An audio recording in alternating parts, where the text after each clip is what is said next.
The speed race in golf is taking the golf world over by storm, and if it is truly a race, Bryson DeChambeau is clearly in first place.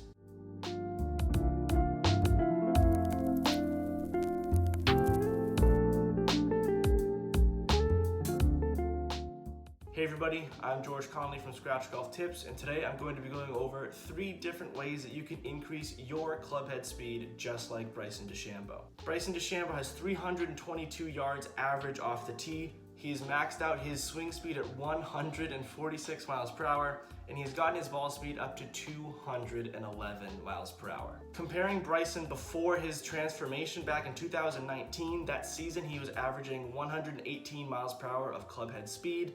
Now, in what we have so far seen on the 2021 PGA Tour season, Bryson is averaging 133 miles per hour of clubhead speed. Yes, you heard that correctly. That is a 15 mile per hour increase in just a matter of 2 seasons of golf. So today we're going to be talking about the 3 main things that you can do at home to increase your clubhead speed like DeChambeau. We're going to be talking about working out and the fitness that DeChambeau has put in. I have some clips from his workouts that I think you'll all find very interesting. We're going to be talking about increasing swing width, what that means, why it's important, and how you can do it. And then finally, we're going to be talking about the intricacies of increasing your swing speed outside of fitness and swing arc, and how you can do that today. So let's start off talking about fitness and what DeChambeau has done so differently from everybody else. Fitness in golf is very popular. We've seen guys like Tiger revolutionize it and make fitness really popular on tour.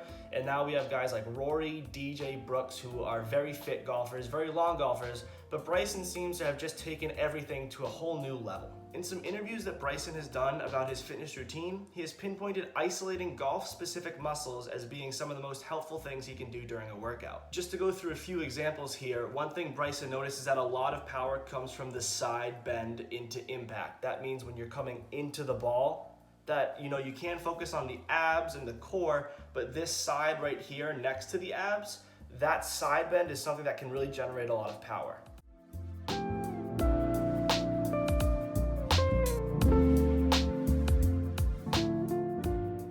So on your screen now, you can see a specific workout that Bryson does just for that side bend, which is a great example of isolating something very specific that a lot of people won't really think of in their own fitness routine. Another example of Bryson isolating a specific muscle group is right up here in the shoulder, the rotator cuff region. He noticed that when he was at the top of the backswing, nearing transition, there's a lot of power that is missing in this move right here when you're coming down into the ball. That's some people refer to it as the lag point, which is when you're really whipping that club down. On your screen now, you can see how Bryson works out that rotator cuff in a very golf-specific way, isolating those muscles to benefit the swing directly.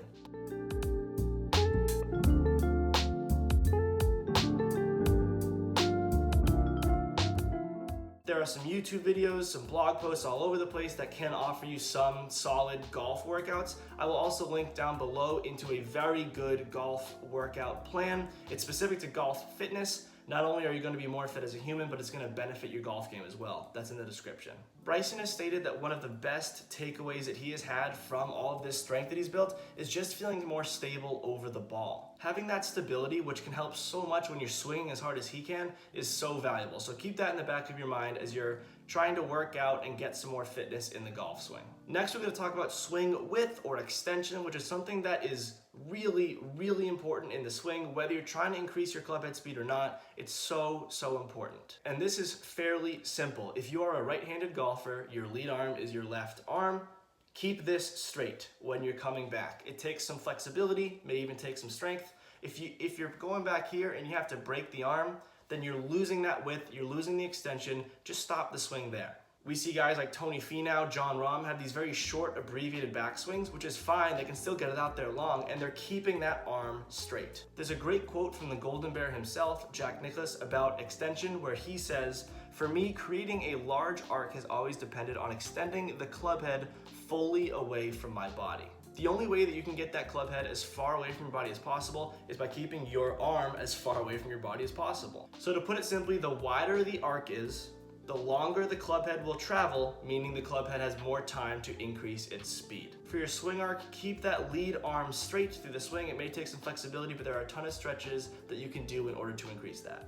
Finally, we're talking about the most general but important one, is increasing the swing speed. Now, the first two things I brought up are huge helpers in this, but there are some other ways that Bryson has gone about it specifically that you can definitely learn from. One thing Bryson has done a lot is weighted club head training, which is where, just as the name implies, you have more weight on the end of the club than your normal driver. This isn't dissimilar to a baseball player putting weights on their bat before they go up to bat so that they can have the bat feel a little bit lighter. It's the same principle for golf. There are a bunch of weighted club training aids that I'm sure will help, so if you're interested in that, I'll leave a link to that in the description as well. Talking about increasing swing speed, Bryson likes to seek out knowledge, and one thing you may have seen going around is that he spent a lot of time with Kyle Berkshire, who is the world long drive champion right now. Berkshire has changed his swing a little bit, but in his most recent competitions, especially when he won the world long drive championship, he would do that sway on his feet that you can see on the screen right now. That's a way for Berkshire to utilize the ground as leverage to create more power. Justin Thomas is also another great example on tour of someone who can really leverage the ground. Thomas isn't the biggest guy, but he can still get the ball out there a long way because he utilizes the ground so well. So feeling that stability that you'll get from the better fitness and utilizing the ground to really push into and generate that power, that's another great way to increase your swing speed. Now finally, I would be remiss to mention anything about improving your swing speed without talking about the general swing fundamentals. If you are releasing the club too early, if you don't have proper extension like we spoke about earlier, if you're not rotating the upper body enough, it's just going to be really difficult for you to increase your club head speed. You need to have solid fundamentals before this undertaking at all.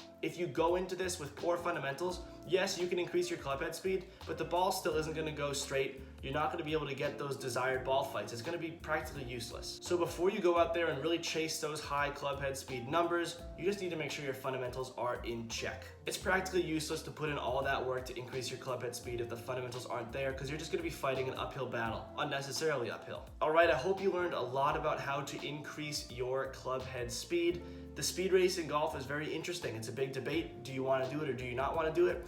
If you want to get the distance, if you want to have shorter clubs in your hands going into par 4s and par 5, this is definitely an option that you can look into. If you have any questions on anything that I've mentioned throughout this video, or if there was any questions that I left unanswered, you can leave a comment down below. I respond to all the comments on this channel. You can also reach out to me on any of the Scratch Golf Tips social media platforms. I have direct messages on Instagram, TikTok, YouTube. You can find me in any of those places. You can also email me directly at scratchgolftips@mail.com. As for the apparel I wear in these videos, I wear John Morgan Sportswear. They are a proud partner of Scratch Golf Tips. They will also be linked in the description down below. Thank you again so much for watching. I appreciate it as always. Play well and take care.